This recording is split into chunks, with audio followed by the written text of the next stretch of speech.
Ya, baik. Bismillahirrahmanirrahim. Assalamualaikum warahmatullahi wabarakatuh. Selamat pagi semuanya. Mudah-mudahan dalam keadaan sehat walafiat dan selalu dilindungi oleh Allah Subhanahu wa taala. Baik para mahasiswa Ibu akan menjelaskan materi berikutnya tentang konsep belajar dan kemudian juga konsep tentang pembelajaran. Sekarang kita akan fokus memahami dari konsep belajar itu sendiri dulu ya. Oke, mungkin kalian bisa menyimak dengan mencatat atau kemudian juga boleh mengetik di laptop apa yang saya akan jelaskan pada pagi hari ini, dan nanti akan ada tugas yang harus kalian buat di Simari ULM yang akan saya nanti umumkan ya. Baik, pada konsep belajar ini, Ibu akan menjelaskan tentang apa itu pengertian belajar, kemudian pengertian belajar berdasarkan dari beberapa ahli, ciri-ciri belajar itu seperti apa, dan jenis-jenis belajar. Oke, kita akan pahami tentang pengertian belajar dulu. Eh, oke, kita akan pahami dulu ya mengenai psikologi. Psikologi di sini adalah definisinya, kalau psycho itu adalah eh, jiwa, sedangkan logos atau kemudian diadaptasi ke dalam bahasa Indonesia menjadi psikologi atau logi itu adalah ilmu. Ilmu artinya belajar, memahami. Jadi psikologi kalau kita pahami secara harfiah adalah ilmu tentang jiwa dan ilmu tentang memahami bagaimana perilaku. Jadi pada dasarnya pada pembelajaran mata kuliah belajar dan pembelajar ini kita akan memahami bagaimana perilaku ataupun jiwa itu mempengaruhi pada proses belajar dan pembelajaran. Artinya guru tidak hanya melakukan pembelajaran kemudian menyampaikan selesai, tapi guru juga harus bisa melihat dari aspek psikologi siswa, apakah siswa siap, apakah siswa dalam keadaan psikologinya tenang atau psikologinya dalam keadaan positif dan lain sebagainya, karena itu cukup mempengaruhi terhadap kegiatan belajar pembelajaran serta tujuan yang ingin dicapai guru. Baik, kita akan pahami kembali tentang definisi atau pengertian dari belajar. Belajar itu adalah perubahan yang relatif permanen dalam perilaku atau potensi perilaku sebagai hasil dari pengalaman atau latihan yang diperkuat. Jadi belajar itu mungkin kata kunci atau bisa kalian digarisbawahi pada pengertian ini bahwa belajar adalah perubahan yang relatif permanen. Itu hal yang mendasar. Artinya seseorang yang dikatakan belajar harus disertai dengan perubahan yang kemudian perubahan tersebut akan menetap atau cenderung permanen. Artinya tidak hanya pada satu pertemuan saja atau tidak hanya 1 jam saja perubahan itu terjadi dan kemudian pada selanjutnya tidak terjadi perubahan. Nah, itu tidak bisa disebut belajar. Belajar akan ada perubahan, misalnya siswa yang tadinya sebelumnya memahami mengenai kebersihan dan membuang sampah pada tempatnya. Pada hari ini dia buang sampah pada tempatnya. Pada besoknya ternyata dia masih buang sampah sembarangan. Nah, itu berarti belajarnya belum dikatakan berhasil karena tidak terjadi perubahan yang permanen. Kemudian perubahan selain itu juga perubahan itu akan ditunjukkan tidak hanya pada kemampuan kognitif saja. Misalnya siswa akan memahami 1+1 sama dengan 2, huruf A itu seperti apa, kemudian menulis namanya sudah dia pahami. Artinya tidak hanya dari perubahan kognitif, tapi akan terimplementasi pada perubahan perilaku atau potensi perilaku yang akan ia tunjukkan dalam kesehariannya. Nah, itu guru juga harus mengawasi kandungan ataupun nilai-nilai belajar yang sudah guru sampaikan kepada siswa, apakah sudah termanifestasi atau sudah difahami oleh siswa dan kemudian ia lakukan pada keseharian atau pada perilakunya. Perubahan itu terjadi karena hasil dari pengalaman atau latihan yang diperkuat. Jadi perubahan tersebut karena adanya pengalaman-pengalaman yang ia peroleh dari interaksi sosial, dari interaksi guru dengan siswa dengan siswa, dan juga terus latihan. Jadi guru harus sabar, harus memberikan contoh-contoh ataupun juga latihan-latihan secara kontinu, tidak hanya satu pertemuan saja, tapi juga harus selalu diingatkan, harus selalu dievaluasi dan harus selalu diberikan pelatihan diulang terus sehingga anak kemudian akan menetap perilaku dan perubahan tersebut. Nah, itu yang dimaksud dengan belajar. Kemudian juga belajar merupakan akibat dari adanya interaksi antara stimulus dan respon. Yang tadi saya sampaikan bahwa potensi perubahan perilaku itu adalah karena hasil dari pengalaman. Tentu pengalaman itu adalah adanya interaksi antara stimulus dan respon. Maka guru harus memberikan stimulus yang memang bisa memberikan respon sesuai dengan apa yang diharapkan oleh guru. Misalnya guru ingin berubah perilaku anak yang tadinya sembarangan buang sampah bisa membuang sampah pada tempatnya. Maka stimulusnya adalah guru tidak hanya sekedar memberikan informasi, gambar-gambar yang menarik untuk anak memahami bagaimana menjaga kebersihan, tapi juga ada tempat pembuangan sampah, kemudian juga ada peraturan. Itu stimulus yang bisa kemudian dipatuhi anak dan kemudian akhirnya anak merespon sesuai dengan apa yang diinginkan guru dengan membuang sampah pada tempatnya. Artinya anak memahami kebersihan itu tidak hanya dari aspek kognitif saja, tapi akan anak tunjukkan pada perilaku mereka sehari-hari dengan stimulus-stimulus yang tepat dan juga sesuai dengan yang diinginkan, ya. Seseorang dianggap telah belajar sesuatu jika dia dapat menunjukkan perubahan perilakunya. Ingat, sekali lagi, seseorang dapat dikatakan belajar kalau ada perubahan perilaku.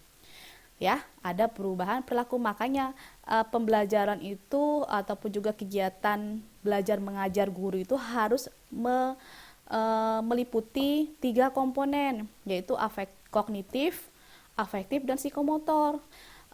Jangan hanya fokus pada kognitif saja sehingga melupakan afektif dan psikomotor. Padahal afektif dan psikomotor ini adalah bentuk implementasi dari pemahaman anak, penyerapan anak dari daya kognitif yang kemudian akan mereka rasakan, akan mereka pahami, dan akan mereka tunjukkan pada psikomotor mereka atau perilaku mereka, ya.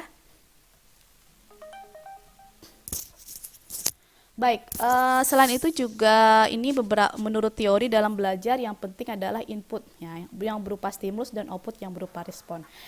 Yang perlu juga kita ketahui kalau kalian nanti sebagai seorang guru, pendidik nantinya adalah hal yang paling penting dalam belajar itu adalah stimulus. Karena stimulus akan menghasilkan respon sesuai dengan apa yang ingin kita tuju. Kalau stimulusnya tidak kita rencanakan dengan baik, tidak kita siapkan dengan baik, maka bisa berdampak terhadap respon yang mungkin saja tidak sesuai dengan harapan kita. Kalau kita inginkan anak memperhatikan, anak mendengarkan, maka kita stimulusnya harus apa? Bersuara secara lantang, menjelaskan secara baik, runtut, sistematis. Nah, itu kan stimulus juga, gitu ya. Misalnya nih contoh saya menjelaskan, halo anak-anak, bagaimana kabarnya hari ini? Bisa dijelaskan hari ini pelajaran kita. Nah, itu kan stimulus kalau saya bersuara dengan nada yang rendah, pelan, tidak berintonasi, tidak memberikan spirit atau semangat kepada yang mendengarkan, tentu akan memberikan respon anak jadi malas mendengarkan. Akhirnya dia main handphone, main-main benda-benda di atas mejanya, atau malah tertidur, atau malah ngobrol dengan teman yang lainnya. Sehingga materi yang mau kita sampaikan tidak bisa diserap dengan baik. Jadi kuncinya adalah stimulus yang bisa menghasilkan respon yang kita inginkan. Jadi guru harus menyiapkan perangkat atau media pembelajaran sebaik mungkin sesuai dengan apa yang diinginkan dari tujuan pembelajaran. Oke, ini tadi ya, stimulus adalah apa saja. Oke, ini penjelasan dari paragraf yang kedua. Ini adalah penjelasan dari apa itu stimulus, kemudian respon itu adalah reaksi, tanggapan pelajar atau siswa terhadap stimulus yang diberikan oleh gurunya. Mungkin kalau kalian ingat-ingat pada masa kalian waktu sekolah dulu di SMP dan SMA, mungkin kalian pernah ingat guru yang menyenangkan, yang membuat kalian jadi suka dengan materinya karena stimulus beliau mungkin menarik, atau mungkin cara beliau mengajar juga akan membuat kalian menjadi ingin memperhatikan apa yang beliau jelaskan. Nah, itu juga stimulus. Namun juga ada guru yang mungkin kalian anggap kok nggak menarik ya, karena mungkin stimulus beliau yang berikan tidak menarik atau tidak sesuai dengan apa yang diharapkan oleh siswa. Misalnya gurunya cuman ngasih tugas, atau gurunya tidak ngejelaskan, atau mungkin juga gurunya stimulus yang diberikan marah-marah. Nah, itu kan mempengaruhi terhadap dampak dari stimulus tersebut, dan kemudian reaksi yang diberikan oleh siswa tentu ada yang menjadi stres karena dimarahin atau dan lain sebagainya ya. Oke, tadi yang sudah Ibu sampaikan di awal bahwa perubahan dari belajar itu tidak hanya berfokus pada ranah kognitif saja, tapi juga harus berfokus pada ketiga ranah ini, kognitif, afektif, dan psikomotor. Tidak terbatas hanya menambah pengetahuan saja. Ingat, kalau kalian menjadi seorang guru, tentu kalian harus bisa mengembangkan ketiga ranah ini bisa bersama-sama terjadi perubahan pada setiap pertemuan atau pembelajaran yang kalian lakukan nantinya. Jadi kalau kalian ingin siswa tambah pemahamannya, tambah pengetahuannya, harus juga kalian evaluasi atau lakukan penilaian apakah ada perubahan pada aspek afektif dan psikomotornya. Tadi yang Ibu sampaikan juga bahwa sifat perubahannya, ingat, harus relatif permanen, tidak akan kembali kepada keadaan semula. Tidak bisa diterapkan pada perubahan akibat situasi sesaat seperti perubahan akibat kelelahan, sakit, mabuk, dan sebagainya. Jadi perubahan tersebut tidak bisa diberikan kepada siswa ataupun juga peserta didik dengan kondisi psikologi yang tidak sehat atau kondisi kesehatan mental yang tidak normal. Seperti sakit, atau gangguan jiwa, kelelahan, atau dia habis mabok minum minuman keras, atau dia habis ngobat. Nah, itu tidak bisa diberikan pembelajaran kepada kondisi peserta didik seperti itu, sehingga hasil akhirnya nanti perubahan tidak akan terjadi. Nah, proses perubahan tingkah laku ini dinyatakan dalam bentuk penguasaan, penggunaan, dan penilaian terhadap sikap dan nilai-nilai pengetahuan yang terdapat dalam berbagai bidang studi atau lebih luas lagi dalam berbagai aspek kehidupan.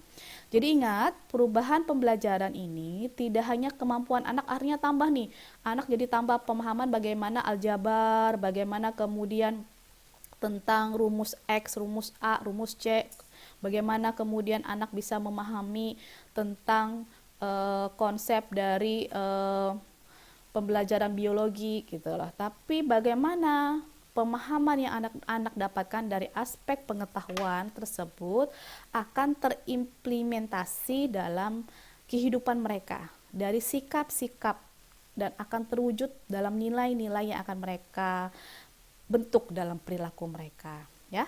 Kalau jadi guru, ingat, jangan hanya memberikan pengetahuan saja, tapi disisipi dengan bagaimana anak bisa menghargai kehidupan mereka, belajar, dan kemudian memanfaatkan ilmu mereka, kemudian juga mengatur waktu belajar mereka. Nah, itu juga guru wajib memberikan nilai-nilai seperti itu, sehingga rasa motivasi dan juga rasa senang anak terhadap belajar akan tumbuh, sehingga anak pun juga akan lebih pada setiap aspek kehidupan mereka akan mereka tunjukkan bahwa mereka akan bertanggung jawab pada diri mereka, pada orang tua, tentang ataupun juga peran mereka saat ini sebagai seorang pelajar untuk memberikan prestasi yang terbaik, tidak hanya mungkin sebagai peserta didik saja, tapi juga sebagai vertikal mereka kepada Tuhan mereka,